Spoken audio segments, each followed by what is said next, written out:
Yes. The expense of justice, the second duty of the sovereign. Yeah. That of protecting as far as possible every member of the society from the injustice or oppression of every other member of it.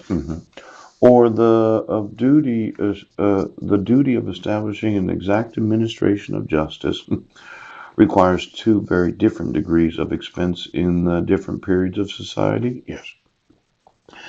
See, they say, or Adam Smith does, yes, that the causes civil governments opposed to certain subordination. Yes. But as the necessity of civil government gradually grows up with the acquisition of valuable property, so the principal causes which naturally introduce subordination gradually grow up with the growth of that valuable property. Now, this subordination, yes, of those that are in government, Sheriff, yeah. I was having a little talk with somebody who said, well, the military is really not needed, folks.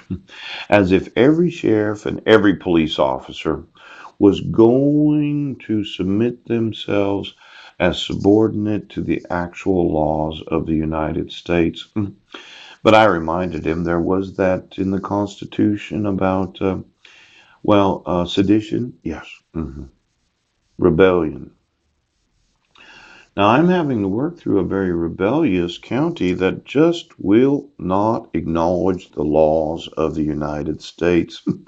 Then I'm having to work with a state that won't use their state national guard, their state guard, yes, to enforce the civil rights of citizens. And as I look at this justice, on the causes or circumstances which naturally introduce subordination or which naturally an antecedent to any civil institution give some men superiority over the greater part of their brethren, seem to be four in number. Yes, the first of those causes are superiority of personal qualifications of strength, beauty, agility of body, wisdom and virtue, prudence, justice, fortitude, and moderation of mind.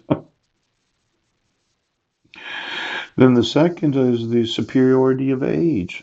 You're just older than I am. Then there's the third of these, the superiority of fortune. You're richer than I am. Ouch. Isn't that right, Sheriff? You're older, you're smarter, you're richer, and what else are you? The fourth is the superiority of your birth. You were born into a family. Well, see this superiority that I'm having to work through? Yes, for all the rich, handsome, ouch, born. I want every fucking one of you to know right now. I was not born of superior birth. My mother was 17 and my father was 17. And her parents, Raymond Arthur Arp, had been catting around, and my grandmother, she had a second marriage. Not very good birth. And I grew up poor. My stepfather was on disability insurance for most of my childhood. My mom worked in minimum wage jobs, and she was a parapro in a junior high. I didn't have much money. And then they were idiots. I didn't have the superiority of age at the age of 48 fucking years old right now. Aren't you special today? Aren't you fucking special today?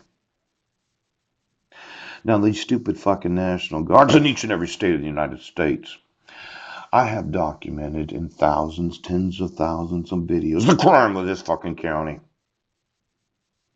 Are you superior to the United States of America?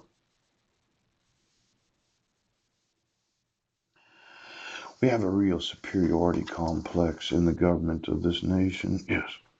When the sovereign or chief exercises his judicial authority in his own person, how much soever he might abuse it, it must have been scarce possible to get any redress, because there could seldom be anybody powerful enough to call him to account. Now, these judges, yes, that have been exercising their judicial authority, have been superior to the judge. When the sovereign or chief superior court judges in every county of the United States, that decided to exercise their judicial authority in your own person instead of underneath the authority of the law of the United States. How much soever he might abuse it, it must have been scarce possible to get any redress. Now, I've been asking for some redress. Yes, yes. And you've been total fucking ignorant assholes right now. Now, I'd like to have some redress. State of Washington. I'd like you to deploy your state guard. And I'd like you to enforce